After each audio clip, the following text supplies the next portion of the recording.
Welcome to Alzheimer Speaks Radio. I'm your host, Lori LeBay, and I'm so excited that you're joining us today.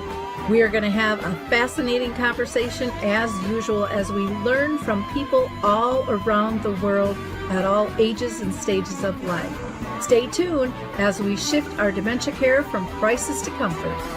Here we go. What you think about, you will bring about.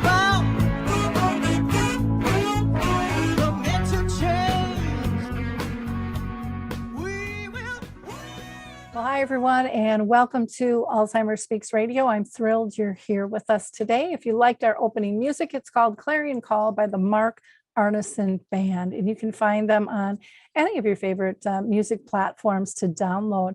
For those of you that are new, Alzheimer Speaks is about sound information, not just sound bites. So we're always looking for people to interview all around the world. So maybe, just maybe, you can be our next guest. I'd love to hear from you. Just reach out to me at radio@alzheimerspeaks.com.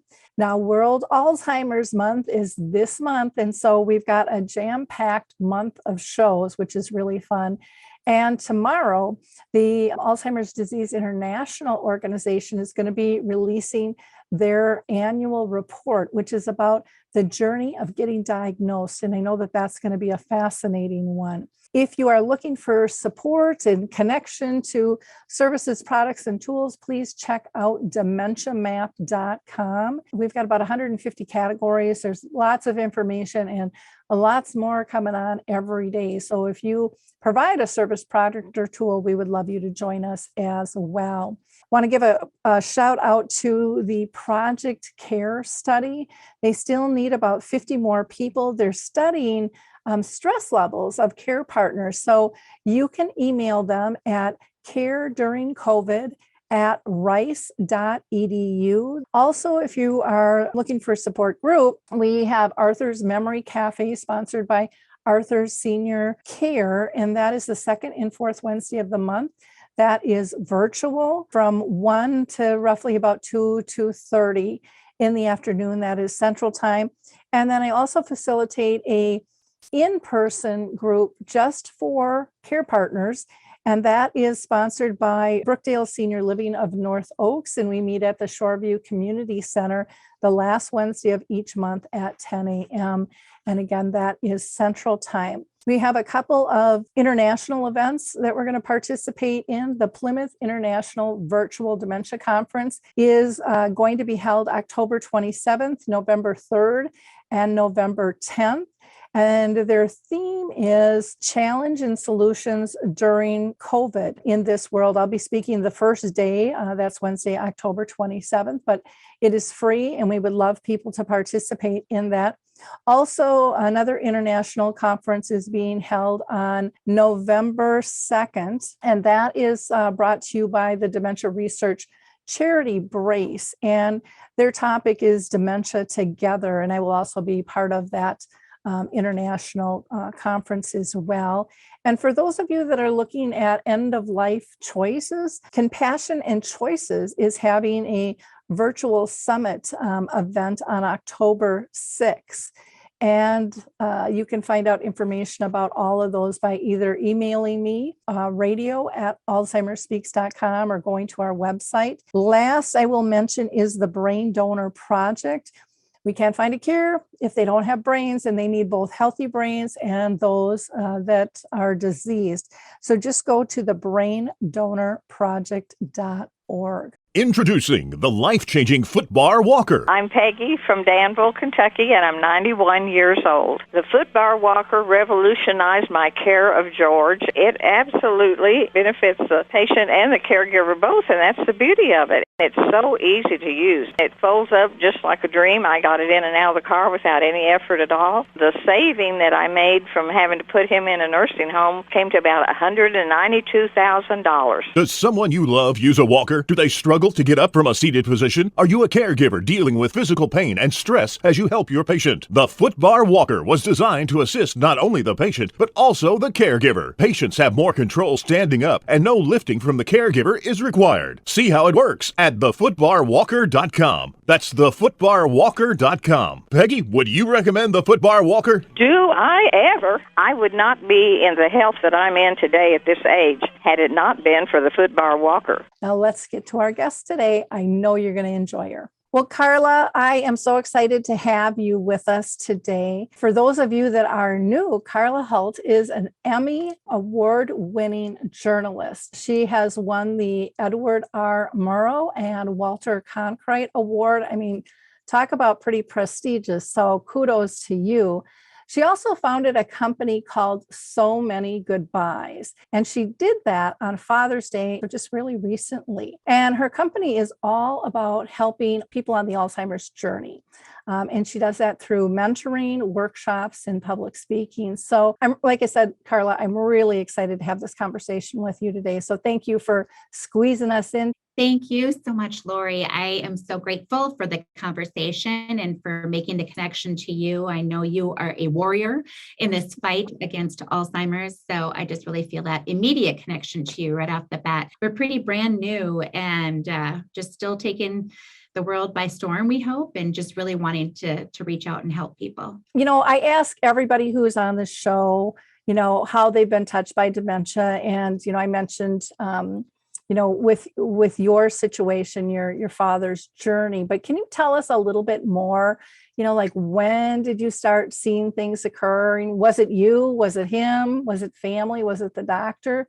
How did you come on this journey? I'd say maybe all of the above, Lori. And partly, though, I will also note that I traveled a parallel journey. I was going through Alzheimer's with my dad at the same time as becoming a new mom. And I think that that is somewhat typical for those of us in that sandwich generation. We are bookended by babies and in some cases dementia. And so I was 7 months pregnant with my first daughter, and my dad was in the hospital, and he was under the influence of narcotics required, of course, for his surgery.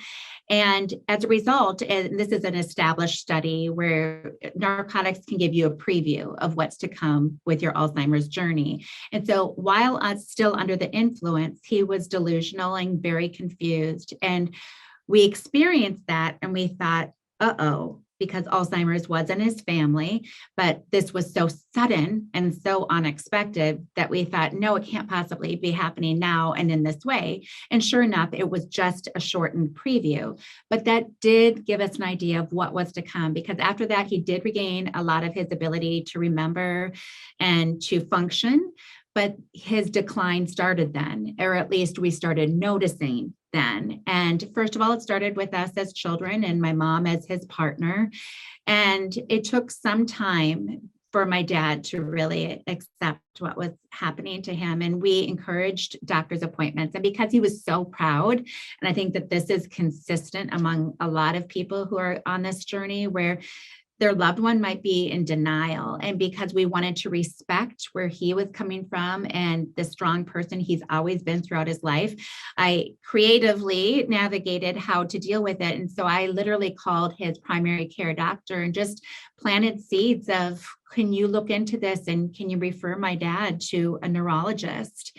And can we start to give him the help that he needs and that my family will need? I had no idea, of course, of how much help we need throughout the process, but I will credit the Alzheimer's Association, because when I was in that initial stage of my dad's denial and trying to figure out how do I wrap my arms around this, I called their 1-800 number and I talked with a person who also recommended that approach of going directly to a doctor, you know, recognizing HIPAA rules and that sort of thing, but the ability to converse as a family member and just say, can you take ownership of this, just because it will be easier coming from you. And then it literally was months later, and my dad called me and said that he'd received the diagnosis and also just really believed in his heart that this might be happening. And he said, you know, I think I have Alzheimer's. And I honestly cried. And I cried in part because it was his moment of recognition and perhaps a bit of acceptance. But I also cried because that part of our difficult journey was coming to an end. And now maybe the real hard part was beginning. And that was, his understanding of what was happening to him. It is so important to get to the doctor, though, and it can be really difficult. I know with HIPAA, my mom, we had the same issue. We saw what was going on, except my mom thought she had Alzheimer's disease.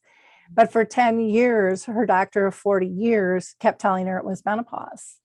And it was an absolutely horrible process for us. And we had a really bad incident going Christmas shopping. And my dad said, will you please call? Because she'll pick up the other phone in the house. That's how they always were back in the day, true party lines.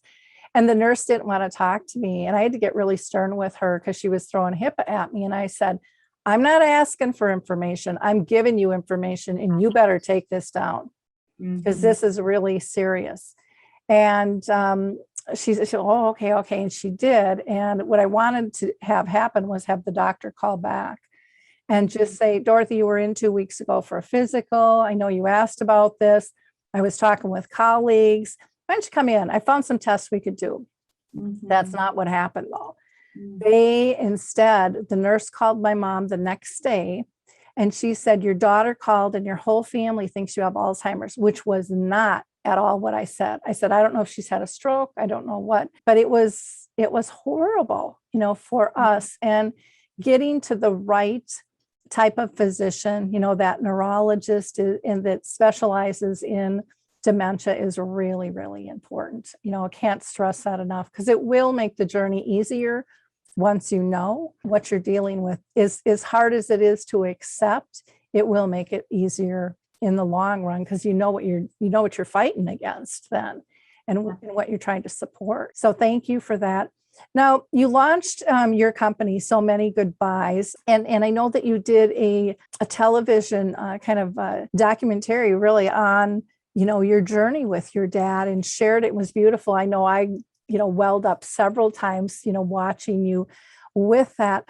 How was it for you to be able to share that journey on film so people can have this visual that we're not just talking about this, but I want you to experience this with us? Impossibly difficult. It was the story I never wanted to tell. And I have new empathy. I have always considered myself a very sincere and empathetic reporter, but I now have even greater empathy for people who we ask on a regular basis to share their most fragile, most painful, most vulnerable moments of their lives with the greater community. And it is really hard. And I think what also made it so difficult is that it was also my dad's most private, most vulnerable, most painful moments. And so I really needed to feel at peace with this decision. He had given his go-ahead when he was still a little bit more rational and able to make that kind of a decision. And my mother fully supported and really believes in awareness and the power of sharing our stories. So I've always been grateful for her support as well as that of my sisters. But I never, ever imagined I'd be on that side of the camera talking about the person who was the foundation of my life, the person who in every previous crisis was the person to whom I'd go for advice or just for stability or for, I need a timeout. I need to ground myself again. He was that for me. And so for him to be at the center of this crisis and to be needing to really help him was drastically different. And we started documenting his journey really inadvertently. I have been very involved with the Alzheimer's Association, but have been grateful and blessed to MC many of their events. And here in the Twin Cities, we have a fabulous chapter and the largest walk to end Alzheimer's in the country. So I've MC'd their event for many years. And I was just collecting video to promote the Walk to End Alzheimer's. And my photographer and I, my partner in this project, his name is Jason Stussy, and he is incredibly gifted and so dedicated. He's had a connection to Alzheimer's in his family as well. We started documenting it, and we thought, this could be something more. And part of how it could be more too is that I knew we had more years to go with my dad, and I was so grateful for that. But I also had access to all of the archives that I would ever need in the form of my own videos, my own pictures as his daughter. And so that which I would have asked from my story interview, I could automatically provide. And I had a sense of what would help to tell the story of who he was as a person, because I am adamant that whether it's my dad or someone I meet on the story, if we're talking about Alzheimer's or dementia, I want people to know who the person was before the disease, who the person is beyond the disease, because I want people to know that this happens to everyone, that we really, all of us likely have a connection to the disease. So it was really important for me to introduce him as a Minnesota dad who had an amazing career at 3M and who also gave back so significantly to his community, to his church, to new refugees, to the seniors in our neighborhood. I mean, everyone who was touched by his life, I wanted people to know that about his life. And so that it all kind of just naturally, organically developed. And before I knew it, we had the milestones that you have within the Alzheimer's marathon. I often call it my dad's final marathon. He was a marathoner. And when we reached the 23-mile marker, that was really hard. I didn't think it would get harder. But then, of course, as we reached the other milestones and finished the marathon, we continued to document, and I continued to kind of use the story, and my partner documented my responses as almost a video diary of sorts. So it all came together very organically. But long story short, in answer to your question, Lori, it was really hard. It was really, really hard to share that. And I found affirmation in the number of people who reached out saying that they felt affirmed themselves by this, knowing that they also are not alone. Well, I'm a firm believer in storytelling. I think it's the most powerful form of communication that we have. And, you know, when you can tell your story and be vulnerable and laugh and cry, people automatically see this is real. This isn't staged. This isn't a show, but that there's heart connections. And that's what everybody wants. They want that deep love. And I know in like a lot of my trainings and stuff, I talk about, you know, people struggle with the loss, and your So Many Goodbyes says that. I mean, it's over and over and over again. We'll get more into that. But I always tell people you can't have great loss without first having the gift of great love. Mm-hmm. And if you can kind of flip that pancake and realize that, boy, how lucky am I to hurt this deeply, because I have something so many never had. That always helped pull me out of the rabbit hole, you know, in kind of telling the story. But I really do think by you being vulnerable and so courageous, it allows others to be able to share more of their story with others. And it might not be on camera. It might just be with family and friends. Mm-hmm. And I don't want to say it just might, because that's a big step, people. I can't tell you how many people are out there that are afraid to tell anybody of what they're dealing with. And so by you doing that, gives them the courage to say, well, if she can do it on camera, I can do this too. So thank you and your family and your partner in crime in terms of pulling that all together. It really is a very, very important piece. And we'll have a link to that so people can watch that as well. Now, you launched your company, which I thought was really interesting, on Father's Day. Was that to honor your dad? Is that why you picked that date? Absolutely. I'll be honest. I originally thought I'll launch on his birthday. Mm-hmm. A month before Father's Day. He has an early May birthday, and I wasn't quite ready with all the technical details and with my website. And then I thought, well, maybe I would launch even on the day that he ended his journey, but that didn't seem right either. He passed away in the end of March. And obviously I wasn't ready at that point, because that wasn't honoring the full life he also lived before Alzheimer's. And then I said, you know what? Father's Day. Father's Day is the right time, both technically in terms of the company being ready, mature, ready to go to market, if you will, but also just it's very symbolic to, this was a day I used to celebrate with my dad, and he deserved that celebration. You mentioned the love, and you don't know great loss unless you've had great love. I just want to say to that, amen. And I would also just say, I feel very blessed. As much as Alzheimer's honestly broke me in many ways, I recognize how blessed I am to have been raised by him. My mom and dad both were amazing, but I was a daddy's girl. And I was so fortunate to have such an impressive and amazing human being as my father, who would become my role model in life. And I don't take that lightly. I don't take that for granted. And I'm grateful for that part of it. But I launched, of course, as an homage to him. I consider so many goodbyes part of his legacy. I mentioned that he gave back to the community consistently at every chapter of his life. And that largely came from the fact that he had a really challenging childhood. He was from a lower socioeconomic family from St. Paul's East Side. His mom and dad were divorced before the overall community could really support that dynamic. He had nights where he and his twin brother were literally experiencing homelessness on a park bench, so he had a hard knocks life. And so he always gave back. And it just seems very appropriate that even as he's left us here, that he's giving back with this legacy and with this company of helping others in the difficult journey. That's beautiful. And it's, again, it states no matter what your life is, you can always improve it and you can improve others, by being vulnerable, by, taking the life lessons that you're given, with that, and being empathetic and compassionate towards others. So, kudos to that. That's marvelous. And I really, when I saw the Father's Day launch, I thought, well, that is really neat. And I'm thinking, I wish I would have done that for my mom, but I don't even remember the date I launched Alzheimer's Speaks, but again, kind of similar stories of, they went through so much, taught so many lessons. You can't let that stuff just lie and blow into dust. You've got to share it.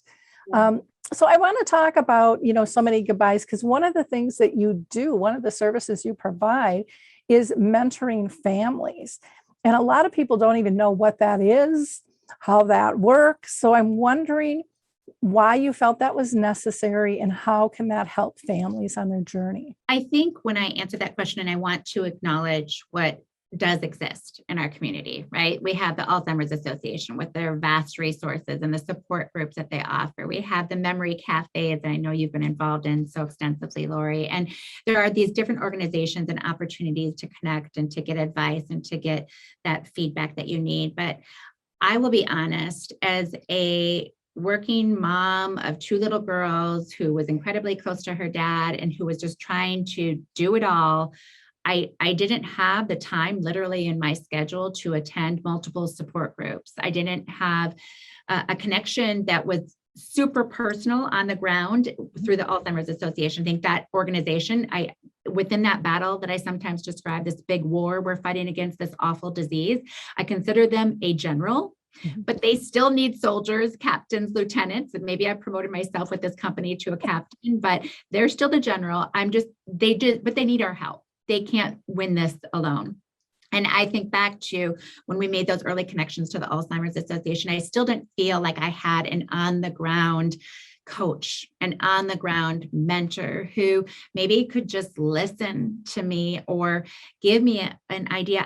I was so overwhelmed at every stage of our journey by the sheer grief that I was experiencing, that this was happening to the pillar of my life. And then add on top of that, the fact that we were making these monumental practical decisions to keep him safe, my mom and dad's finances safe. There, all the practical concerns you have regarding caregiving and your mother's health and all of those issues that really require time and attention that you're doing on top of that grief. And I could have benefited, I felt, from somebody who knew, someone who understands, who has that quality of empathy, and yes, also maybe has some wisdom to offer based on my own experience, her own experience, that sadly, you become such an expert so quickly when you're on this journey, and especially after you've gone through several stages. Even as my dad was still living, if I could have helped the person from 5 years ago or 8 years ago, as we were trying to make those decisions, how much I learned in the time that he was still going through the Alzheimer's journey. It's just dramatic how quickly you become an expert. So I feel like that mentorship, that direct friendship, mentor, coach, friend, any number of titles would work, but just someone who you can call, who will listen, who will know exactly what you're talking about, who can offer you some advice in terms of practical options available in your greater community.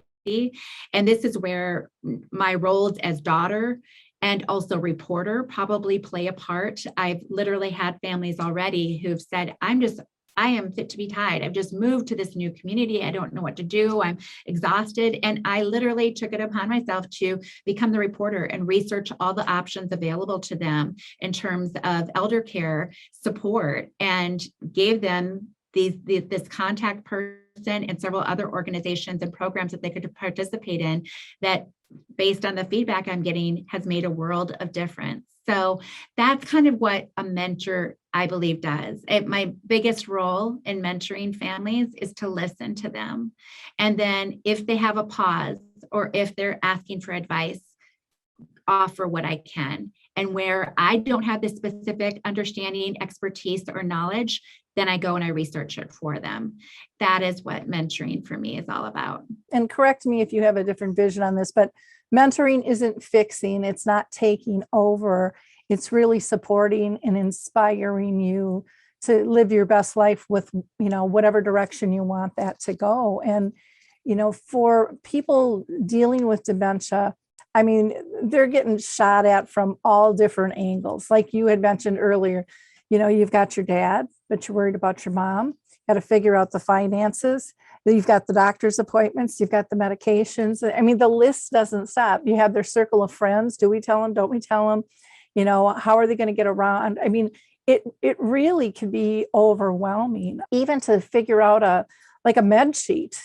How did you keep track of the medications? We seem to be having a problem. We're not sure what's what. And there makes absolutely no sense for everyone to have to try to figure that out themselves. And so a person like you can give, just that sigh of relief, like, oh, there is a path here. People have tried different things, is really, really important. I think the piece about being heard. And I think so many times as people, we think we want that magic pill. And of course, we'd all like a cure, so we didn't have to deal with this to begin with. But reality is that's not happening. But so often we're looking for that fixer piece. And what we find, I think, through anybody who's ever had a mentor or a coach finds strength within themselves they didn't know that they had. And I think that is modeled by the mentor to them. It's, that leading of example. It's that empowering of one. And I don't think there's anything more beautiful to watch kind of blossom and grow is to see you kind of support and kind of light that fire within someone to be comfortable within themselves with what they're dealing with at the moment. I completely agree. And I agree on all of that. And then at the same time, there is still that part of me that says that despite being super strong and despite finding that inner strength, there will still be, I believe, a moment where you feel like your world and yourself is crumbling. Oh, yeah. And on those moments, that's where I want to say, okay, you're not alone. I just want to just be there, in a way that if they don't have that within their family circle, or if they just need that objective, additional perspective on that truth, I want to share that truth and remind them, you've got this, we can get going, we can get through it. And I just think that this disease is uniquely cruel, and there might be a moment where even the strongest among us might stumble, and that at those moments, I want to reassure people. Oh, I used to go down in my basement. I'd make sure all the windows were shut if it was summertime. Everyone had gone, and I would scream at the top of my lungs because I didn't want anyone to know how frustrated I was, how alone I felt. And people look at me and go, well, you got this all figured out. Oh, I just didn't open the door and oh, here I come. I got it all figured out. It's never like that, because you can have it all figured out one moment, and the next moment, the same thing happens. You think you're reacting the same way, and the outcome is totally different. So, you are going to have those moments. And I think, one of the things that is so beautiful about a mentor is they allow you to have those moments and to support you through them. And again, like you said, to let them know this is normal. Nobody lives up here all the time. And if you do, something's probably wrong, because life is a roller coaster. It was before dementia hit, and it's going to be intensified once dementia hits. You're going to have higher highs and lower lows. And, the key to me is kind of, trying to stay on that middle platform where, you don't feel those swings quite so grandly, because they can be so overwhelming. But I think having someone to talk to, I hear that all the time through groups and stuff. People really say that is the number one thing. And you had mentioned the Alzheimer's 24/7, hotline that people can call, kind of the Batmobile. They have just said, I don't know what I would have done without that person at the other end of the phone. And then when you can have a relationship with the same person who's answering your bat phone, when you need that call, they have that history, you build that friendship, that camaraderie, you know the story better. So I think you can serve them better. Now, you also do workshops. So why don't you talk to us about who's your audience and where do you do them and when's the next one? I know. Well, thank you. It's an interesting time, right? All of us know that COVID, hello, what wave are we in? 567th? I don't even remember, but I've had several workshops doing more, and I'm doing them primarily at long-term care centers, which is why I brought up COVID, because obviously in-person events are touch and go right now. So we really want to be sensitive to that. But I've been grateful to be in several long-term care centers already to present a presentation that really starts with saying, okay, this is me. This is my mission. This is why I have this mission. And I share one of my stories from care that really encapsulated my dad's journey. And then I share truly to the caregivers and part of the supportive staff, they might be administrators or what have you, the family perspective is what I call it. And I just convey to them really what the various emotions might be at different stages that families are going through as they especially move their loved one to long-term care, and the kind of dramatic, monumental move that is for them in their life.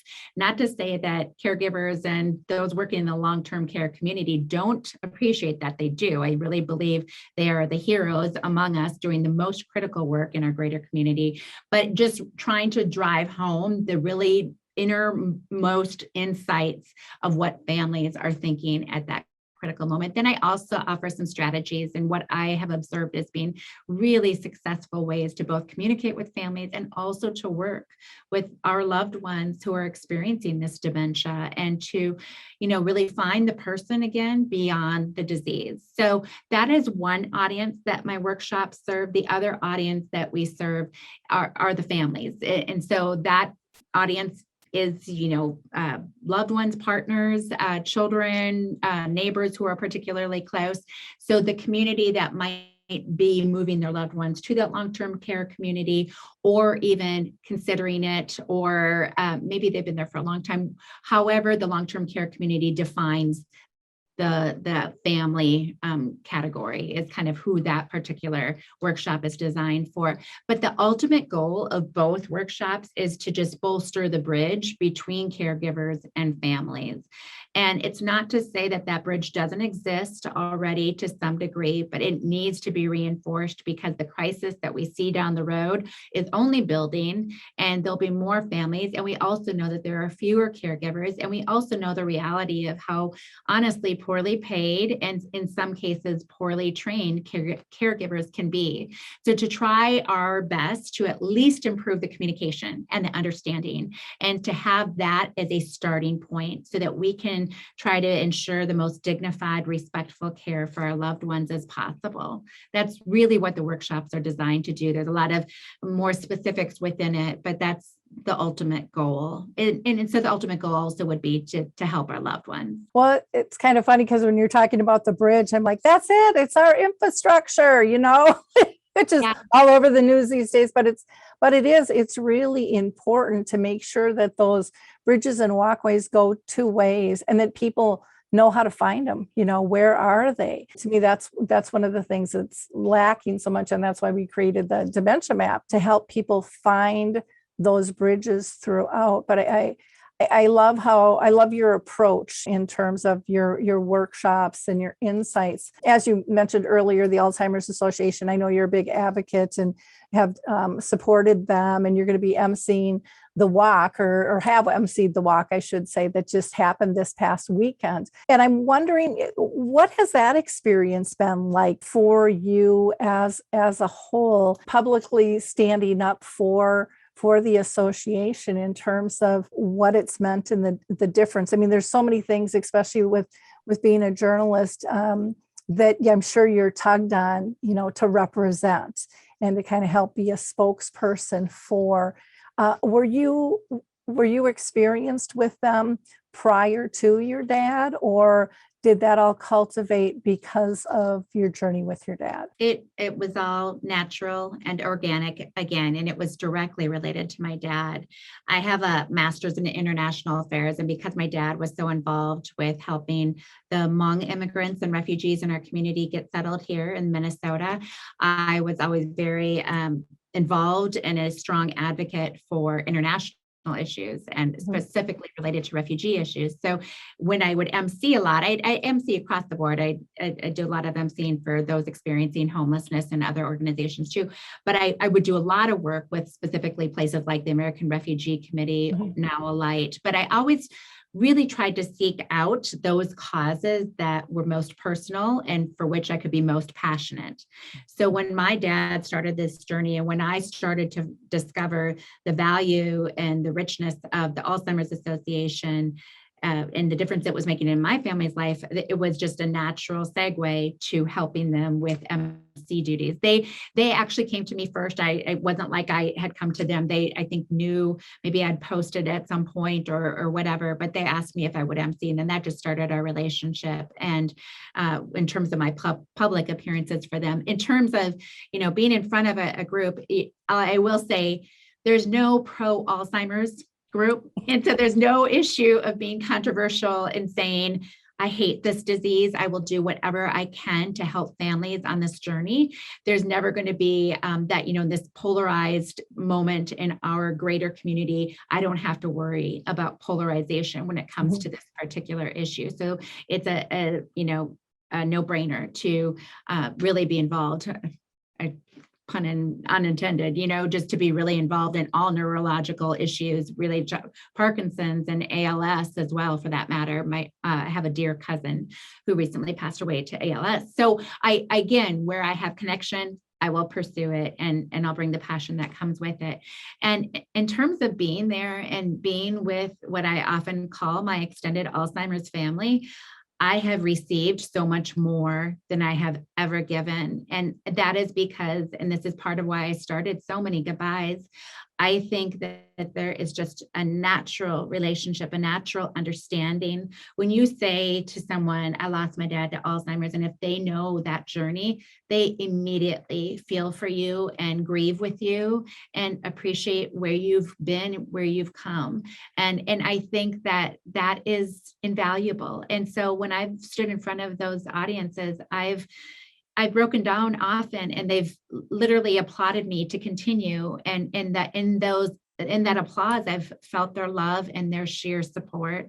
So I've been, undoubtedly grateful for this chance to work with them and to just make that connection to the greater Alzheimer's community. And I know you experience that too, Lori, with your platforms and with your forums, that I'm sure you receive as much as you give, in terms of, you never stop grieving your loved one. And so I still feel those moments of sadness, and I'm still carried, I feel like, by my extended Alzheimer's family. Well, and I think when you share yourself in the stories, I think it makes it easier to live with the course your life took and the course their life took, because now there's at least a purpose to it, And so I know, like when I would go down in my basement and scream literally at God, and and this was a huge lesson for me to learn, but I would scream, what's the lesson? And what I would always find was that I really wasn't looking for the lesson. I was like, just kind of, floating around and trying not to get sucked down the drain of depression and just overload and stuff. And then all of a sudden I would kind of get the answers. And I think when you are, working like with the Alzheimer's Association, when you're surrounding yourself with like-minded people, they are so accepting. One of the sayings from people with dementia is, you're not having a bad day. You want a bad day? Come here. You walk in my shoes with dementia, and it really puts things into perspective in terms of, what do you worry about these days? And everyone, I think, who has gone on this journey, if they're diagnosed or if they're caring for someone, has broken down. And probably their biggest wish, if they've had to do it alone, was to be supported. And belonging to a group or an organization or whatever it might be is so critically important.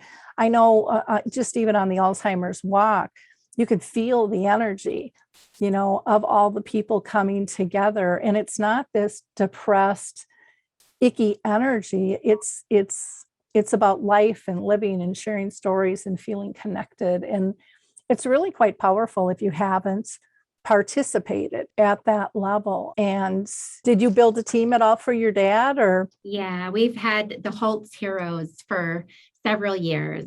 And we initially launched really for my dad, and my Uncle Bill, his identical twin brother, also passed away from Alzheimer's within the last year.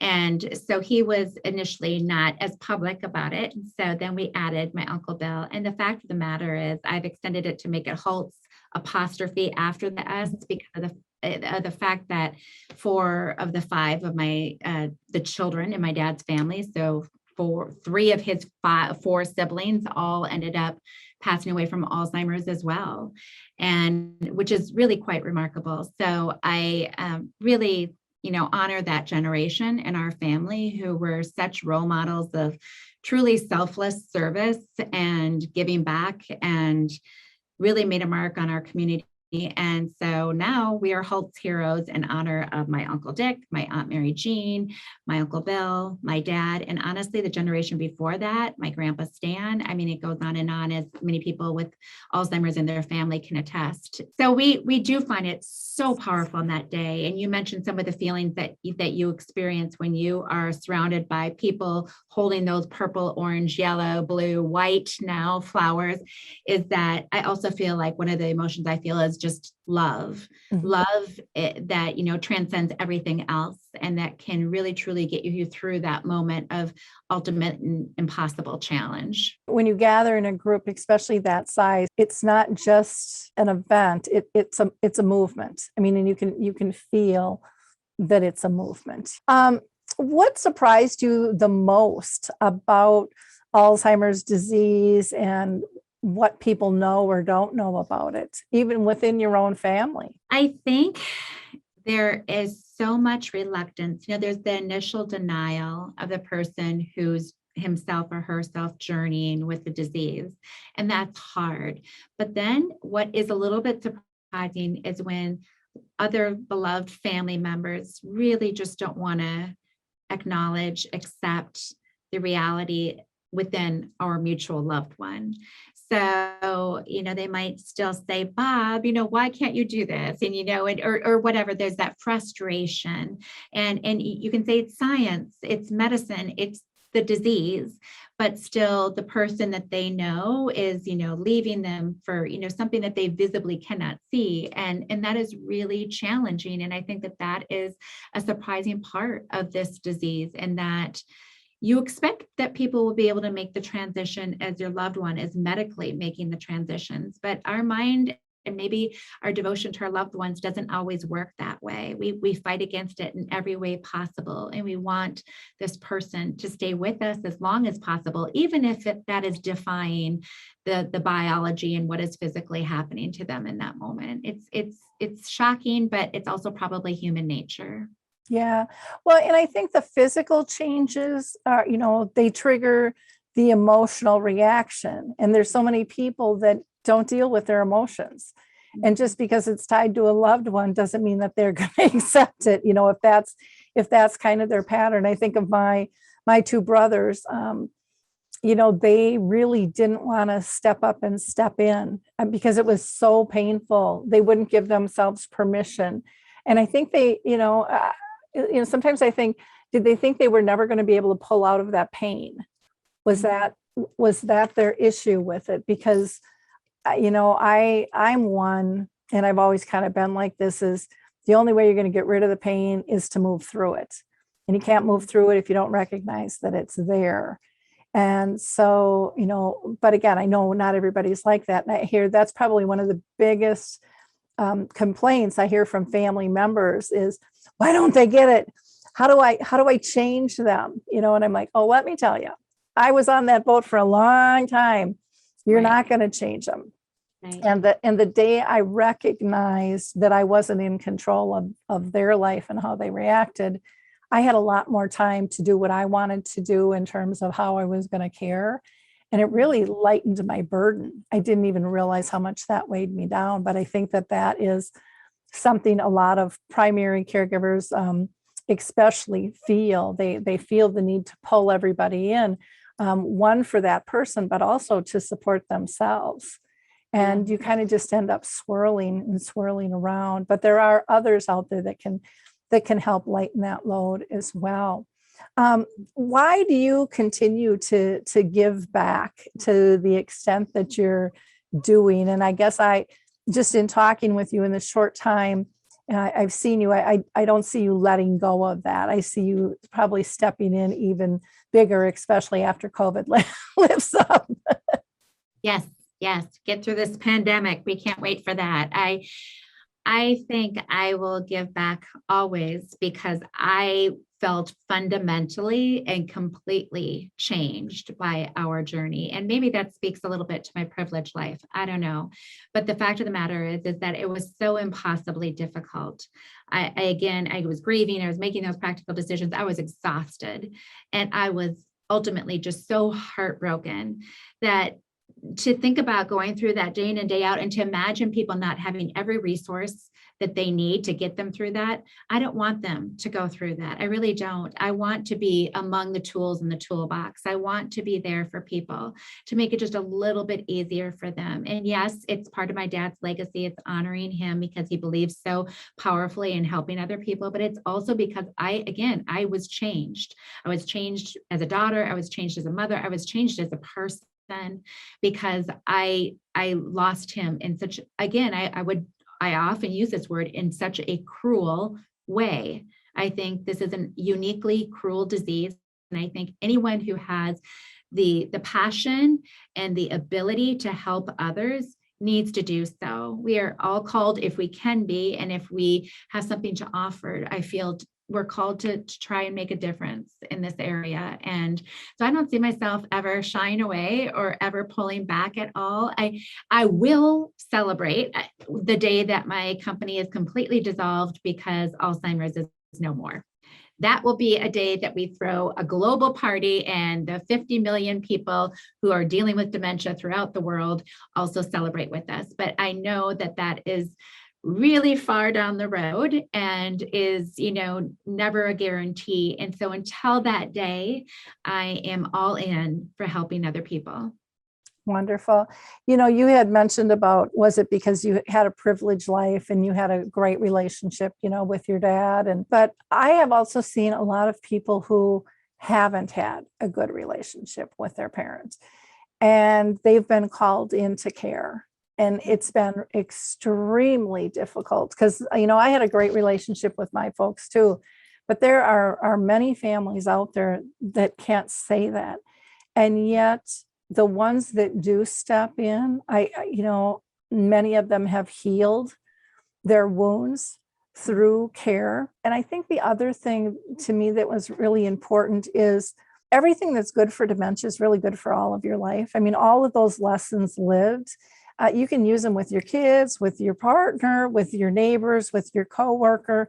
I mean, it really is about teaching us to live graciously alongside diversity. And who doesn't need that? So I think sitting back and going, what have I learned?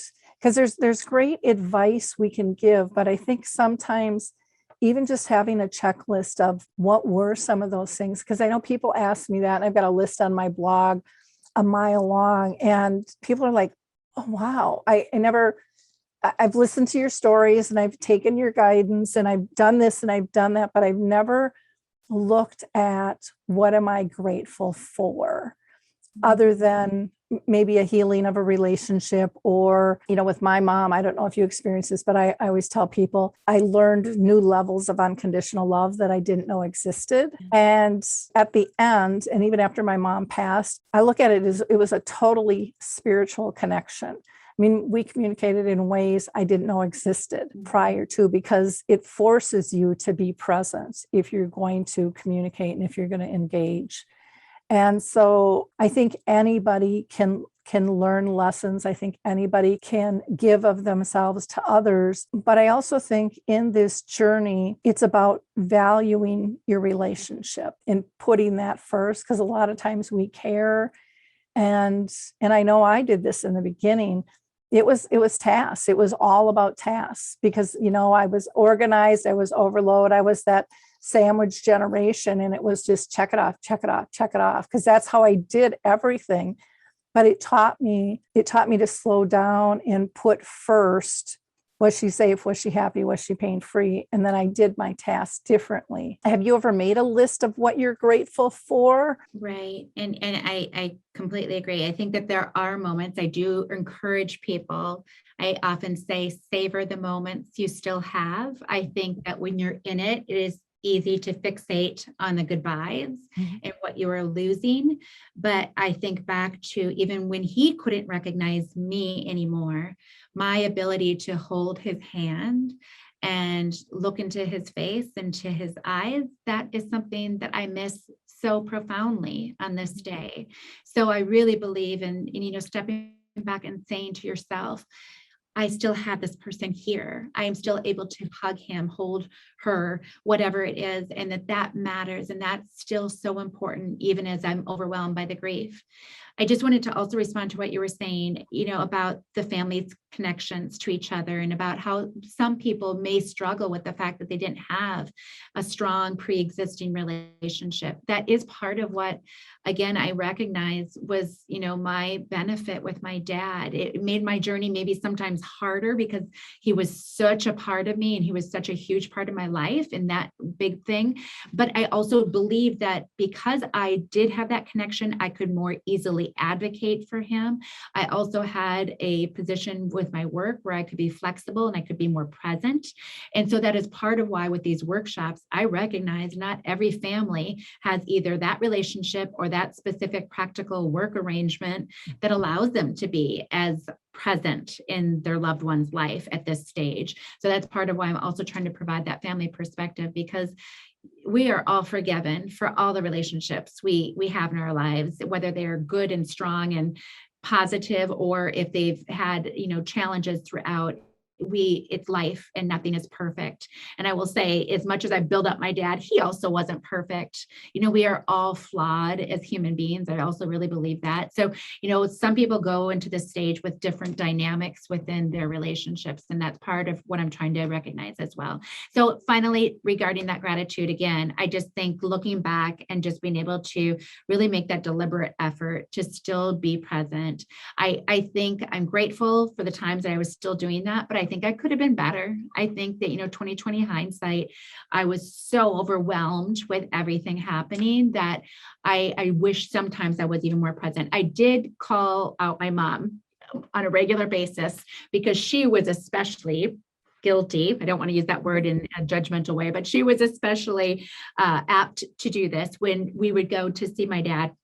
When we had moved him to a long-term care center, she would rush around his room and pick up his laundry and take care of any number of tasks, the trees, I often refer to it. And she'd miss the forest, right? She'd miss the opportunity. And I'd say, Mom, stop. He wants because she was the love of his life, and he would follow her, and she would almost be oblivious because she was so overwhelmed by everything. He would follow her around the room, and I would say, you need to stop and you need to just look at him and talk to him and engage with him. And I think that we all need to do a better job of that if we're on this journey, is just pausing and allowing ourselves to just be present. I'm just going to comment on this because this is one thing that I teach when I talk with people is, families come in and that's a perfect example of your mom picking up the room.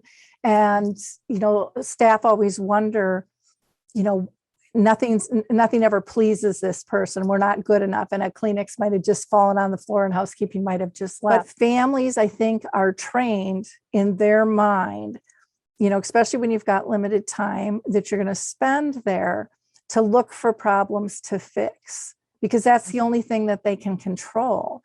And until communities build up kind of a trusting relationship where they can relax from that, and like you said, just sit with your dad, our psychological circles of what's going on in all of our heads, it's very complicated. Very complicated for each role. And I think especially I would say that the partner's role, when they had a lifetime truly with this person before they started this disease journey, I think that they're in an especially difficult position. And so I really honor the partners who are on this journey. I honor my mom, and I honor everyone who, really walks through everything with their loved one, the highs and the lows and the challenges, because that day in and day out is exhausting. And knowing that we can only do the best we can in the moment we have. And like you said, everything is forgiven. You have another moment. Learn from those past experiences and just try your best. That's all any of us can ask. And, to your point earlier, life was never perfect before dementia. None of us are perfect. And yet, I think the pressure is on through Facebook and a lot of the social medias to have it all together. And none of us do. None of us do. We all have our moments of weakness, and that is just normal. And to me, we need to embrace those moments because I think we can go through them faster if we recognize them and process them. And having a mentor like you, Karla, would just be, I would have loved having that when I was on the journey with my own family. So thank you for the work that you're doing. People can get a hold of Karla by going to her website, which is somanygoodbyes.com, or you can email her at Karla, that's with a K, Karla at somanygoodbyes.com. And then she is also on Facebook and Twitter and Instagram and LinkedIn, either by Karla Hult or So Many Goodbyes. So very easy to reach out if you're looking for mentorship, if you're looking for a speaker in a workshop, an MC person, very diverse. And as you can see, wonderfully compassionate and articulate. So thank you for your journey and sharing it with us today. And Lori, thank you so much for everything that you do and for having me on as a guest today. I truly appreciate it. I'm humbled and honored. Well, we're all in this together, and the more people we can raise the voices of, the easier it's going to be for people to connect and for us to all walk this journey graciously together. We're going to find that cure. We're going to find more social supports that we need. And we can't find them and we can't develop them if we don't get people having this conversation. And that's the whole reason, I started Alzheimer's Speaks, was we've got to connect the dots in an easier fashion. Yeah. Amen. Thank you. So again, I want to thank our listeners. I just appreciate your likes, your shares, your follows, your input on what you want as new topics. Please continue to do that.